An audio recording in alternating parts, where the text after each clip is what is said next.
मैं रिजाइन आपको देना चाहता हूं कि मुझे बोलने के लिए जो समय दिया है, मैं उसमें से 2 मिनट का समय महाकुंभ हादसे का शिकार लोगों की आत्मा की शांति के लिए खड़े होकर के मौन रखना चाहूंगा।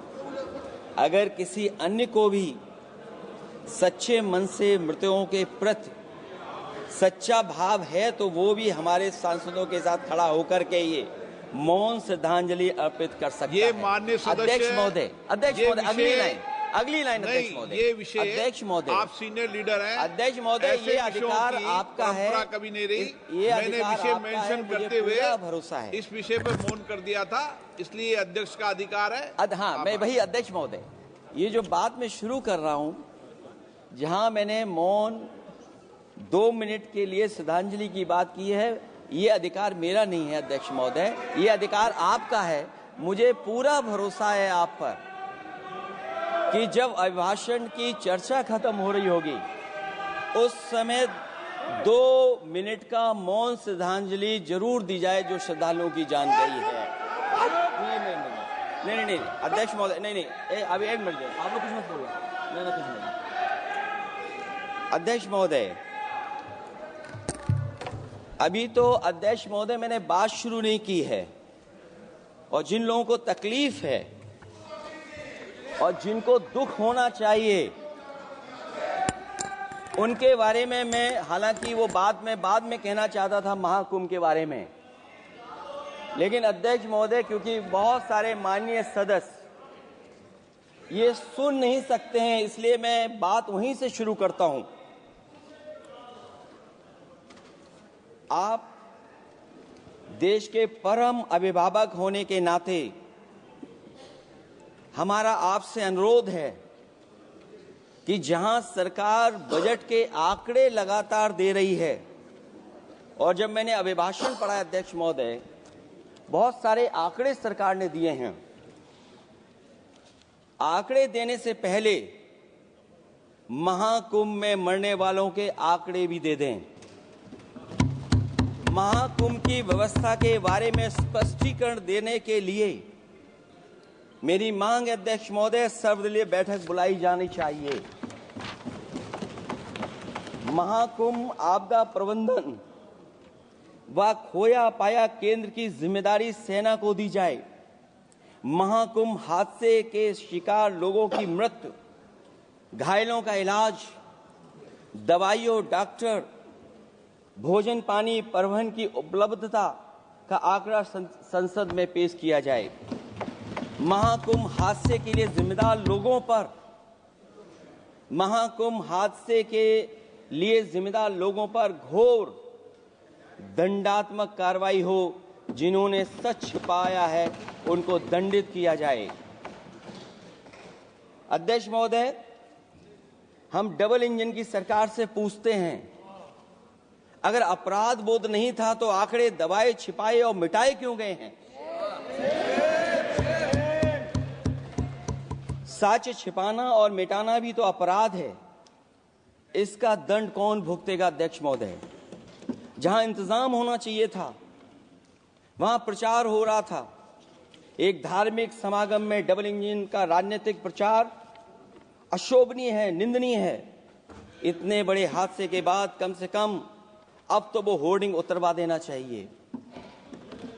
अध्यक्ष महोदय, महाकुंभ की जो तैयारी हुई, जो हम लोगों ने जाना वहां पर, महाकुंभ न केवल 144 साल के लिए ये कहा गया, बल्कि ये भी कहा गया कि पहली बार धरती पर इस तरह का डिजिटल और जो आधुनिक चीजें हैं, टेक्नोलॉजी, उसका इस्तेमाल कर करके महाकुंभ होने जा रहा है।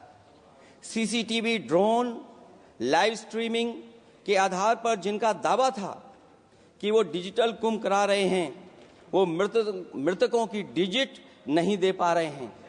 एक तरफ तो जो लोग डिजिटल डिजिटल डिजिटल अध्यक्ष महोदय कहने को थकते नहीं हैं, लेकिन जब कुंभ में इतना बड़ा हादसा हो गया है तो यही सरकार डिजिट नहीं दे पा रही है। हमारे अपने लोग मारे गए हैं, जिसमें परिवार का हर रिश्ता दिवंगत हुआ है। किसी की माता, किसी के पिता, किसी की बहू, किसी की बेटी, किसी का भाई बहन, चाचा चाची, बच्चों के आंकड़े तो अभी तक नदारद हैं। खोया पाया केंद्र ही लोगों को तो नहीं मिल रहा है। जो खोया पाया केंद्र था उसको भी लोग पा नहीं पा रहे, ढूंढ नहीं पा रहे। अध्यक्ष महोदय, कुंभ कोई पहली बार नहीं हो रहा है। कुंभ का आयोजन सदियों से होता आया है। हमारे पौराणिक और हमारे इतिहास के दस्तावेज ये बताते हैं कि समय समय पे जो भी सरकारें रही होंगी, जिसका भी राज रहा होगा अध्यक्ष महोदय, उसने महाकुंभ या इस तरह के कुंभ का आयोजन किया है। एक तरफ तो वो कि जो 144 साल बाद महाकुंभ होने जा रहा है, उसका इतना प्रचार किया। और मैंने तो कई टीवी इंटरव्यूज में, कई समाचार चैनलों पर ये बात सुनने में आई और सुनते रहे हम लोग कि सरकार ने 100 करोड़ लोगों के आने का इंतजाम किया है। और अगर 100 करोड़, अध्यक्ष महोदय, अगर ये बात गलत है तो मैं रिजाइन आपको देना चाहता हूं। अगर अध्यक्ष महोदय, ये माननीय सदस्य लोग अगर ये नहीं सुन पा रहे हैं तो मैं इनको एक एक को, आप नहीं गए स्नान करने, आप स्नान करने नहीं गए, इसीलिए इस तरह की भाषा का इस्तेमाल कर रहे हैं। अध्यक्ष महोदय, ये कहा गया कि 144 वर्ष के बाद ये हो रहा है। जहां तक मेरी समझ और जानकारी कहती है, जो एस्ट्रोनॉमी और एस्ट्रो चीजों को समझते होंगे वो ये स्वीकार करते होंगे जो भी कुंभ होता होगा वो 144 वर्ष के बाद ही होता होगा। लेकिन ये कहा गया कि नक्षत्र ऐसे हैं। तो मैं अध्यक्ष महोदय सरकार से कहना चाहता हूं कि सतयुग से लेकर के कलयुग तक ये सनातन परंपरा रही है कि संत महात्मा साधु समाज मुहूर्त के हिसाब से शाही स्नान करते हैं। उसमें नक्षत्रों के हिसाब से जो सहयोग बनता है वही शाही स्नान का मुहूर्त होता है। लेकिन भाजपा के राज में ये सनातन परंपरा टूट गई। पहले सरकार ने संत समाज को शाही स्नान रद्द करने का आदेश दिया, जिससे अनादिकाल की सनातन परंपरा टूटी। और फिर जब देश भर ने ये बात उठी, देश भर में ये बात उठी, तो उन्होंने हाथ से को छिपाकर फिर से आदेश दिया कि अखाड़े शाही स्नान करने जाएं। इससे सरकार ने पावन मुहूर्त के स्थान पर अपने मनमाने समय पर स्नान कराने का आदेश दिया। बात उस दिन या तिथि की नहीं होती है, बल्कि निश्चित मुहूर्त काल की होती है। ये सनातन परंपरा तोड़कर इन लोगों ने अच्छा नहीं किया। और ये क्या परंपरा टूटी है कि नहीं टूटी है, मैं समझता हूं अध्यक्ष महोदय मुझसे बेहतर सामने वाले ज्यादा जानते होंगे इसके बारे में। और जो लोग अध्यक्ष महोदय, जो हम लोगों ने देखा वहां पर लोग पुण्य कमाने आए थे और अपनों के शव लेकर के गए हैं। चमत्कारी करिश्मा तो ये हुआ है, श्रद्धालुओं के शव मिल गए थे, पर सरकार स्नान करने वाले मरने वालों की बात स्वीकार नहीं कर रही थी। और इससे ऊपर ये बात जो वहां पर और हुई, अध्यक्ष महोदय, जब ये जानकारी हो गई कि कुछ लोगों की जान चली गई, लाशें हैं जो मोर्चरी में पड़ी हैं, अस्पताल में पड़ी हैं, उसके बाद सोचिए सरकार क्या कर रही है। अपने सरकारी हेलीकॉप्टर में फूल भर करके फूलों को डालने का काम किया। सोचिए ये हमारी कहां की सनातनी परंपरा है। मैं जानना चाहूंगा सदन के माध्यम से हमारे माननीय सदस्य बताएं कि जहां लाशें पड़ी रही हों, न जाने कितनी चप्पलें पड़ी थीं, न जाने कितनी चप्पलें पड़ी थीं, न जाने कितने कपड़े पड़े थे, महिलाओं की साड़ियां थी, कपड़े थे, लेकिन उनको कैसे उठाया गया? उन सबको उठाया गया जेसीबी मशीन से, ट्रैक्टर की ट्रॉली से। उनसे उठा करके कहां फेंका कोई नहीं जानता। लेकिन जब उनको लगा कि वहां से बदबू आ रही है तो यही सरकार के लोग छिपाने लगे हैं। यही आपका महाकुंभ का आयोजन था और हर बात को छिपाने के लिए न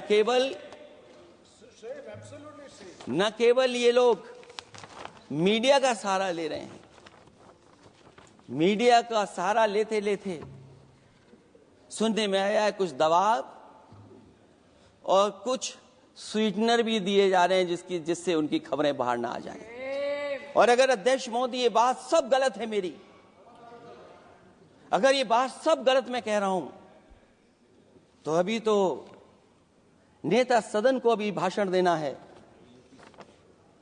और मैं ये बात और कहना चाहता हूं, आप अपने तरफ से जानकारी कर लीजिएगा।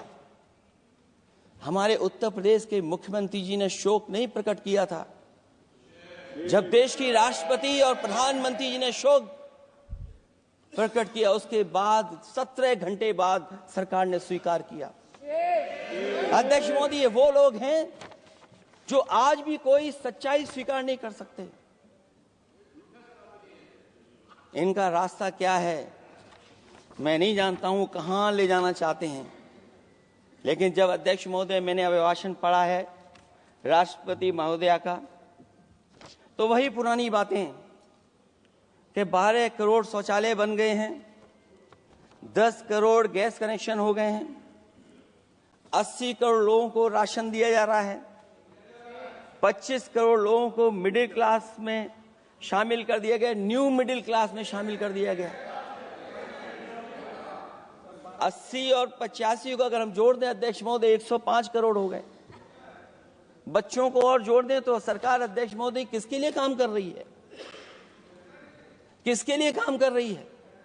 अगर 80 को राशन दें, 25 को न्यू मिडिल क्लास में जोड़ दें, 105 करोड़ हो गए।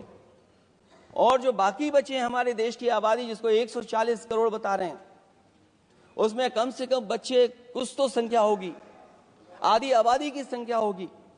अगर उसको हम बाहर निकालें तो आगे आज सरकार किसके लिए काम कर रही है? वही बात पुरानी सुनने को मिलती है कि राष्ट्रीय मिलिट्री स्कूल बन गए हैं, राष्ट्रीय मिलिट्री स्कूल जिनमें बालिकाओं की भर्ती शुरू हो गई है। अध्यक्ष महोदय, ये एक बता दें जो नया इन्होंने 10 साल के अंदर राष्ट्रीय मिलिट्री स्कूल खोला हो। और कंफ्यूज मत होना, राष्ट्रीय मिलिट्री स्कूल कौन से होते हैं?